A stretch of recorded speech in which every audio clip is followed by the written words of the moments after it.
Ова утринска емисија ќе продолжиме понатаму посветени на делот на верската исповест. Сега сме посветени на онај дел, како што знаете, за значењето на шестата недела од Великденскиот пост. Колегата Бранислав Стојановски разговара со отец Александар на оваа тема. Изминатите 5 недели, почитувани гледачи, со отец Александар Крстановски од Светиот храм Свети апостоли Петар и Павле од Кичево зборувавме за значењето на Великденскиот пост, односно за неговото значење во овие изминати 5 недели. Во нашиот денешен разговор со отец Александар Крстановски ќе зборуваме за значењето на саботата која што ни предстои, а тоа е Лазаревата сабота, како и за значењето на празникот Светници.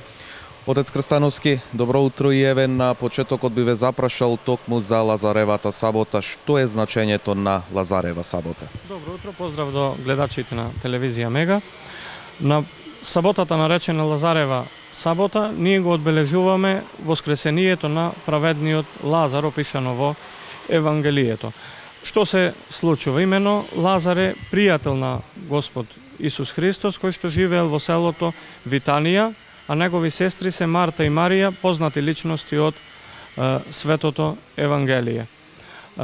Непосредно, некаде една недела пред да се случи Христовото воскресение, ќе почине пријателот на Христос Лазар и неговите сестри ќе го повикаат Христос како негов пријател. Христос ќе појде после 4 дена после смртта на праведниот Лазар, кога сите мислат дека веќе е починат и е веќе починат, Христос го воскреснува.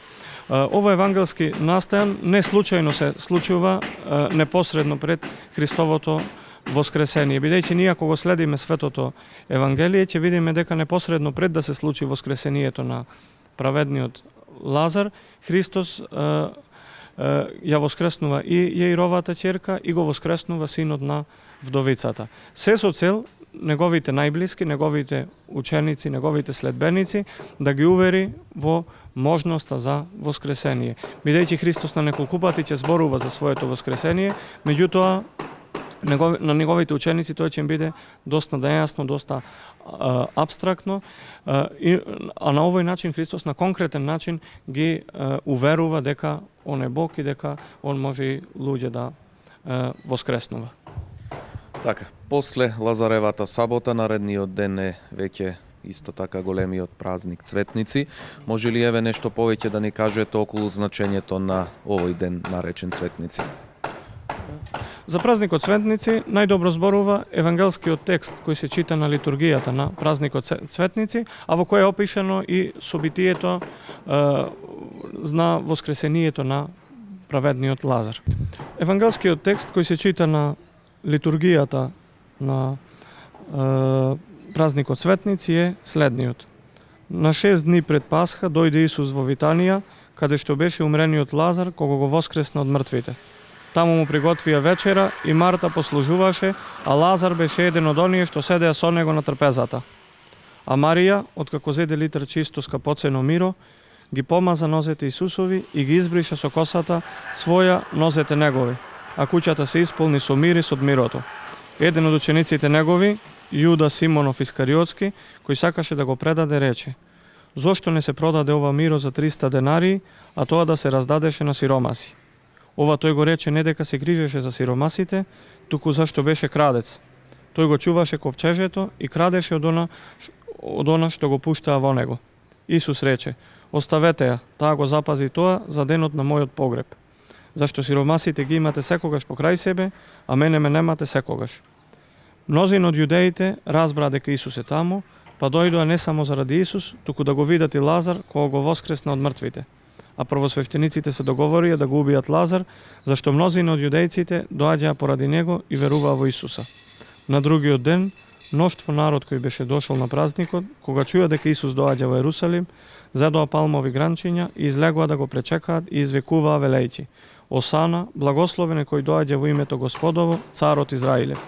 А Исус, откако најде едно магаре, седна на него како што е напишано: "Не плаши се, ќерко Сионова, еве царот твој иде седејќи на магаре." Но ова учениците негови не го разбраа. А кога се прослави Исус, Тога се сетија дека тоа беше напишано за него и дека му го направија тоа.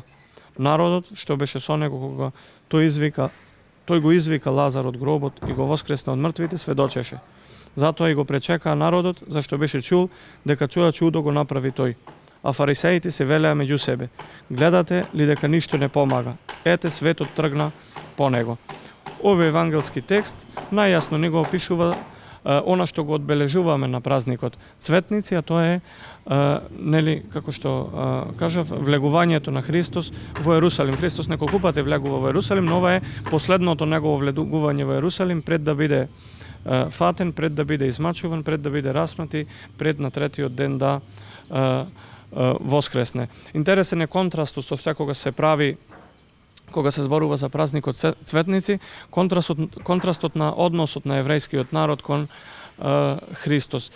Една седмица пред да биде распнат, народот, како што зборува Евангелието, нели го пречекуваше и ги постилаше своите облеки за нивниот цар да не гази на гола земја, некои постилаа палмови гранчиња, додека пак само за една седмица истиот тој народ вика: распни го. Отец Крстановски, ви благодарам што и ова утро бевте заедно со нас и на нашите православни верници. Малку поподробно им објаснивте што всушност значи Лазаревата сабота и празникот Цветници. Благодарам уште еднаш. Почитувани гледачи, утринската програма Деница продолжува и понатаму.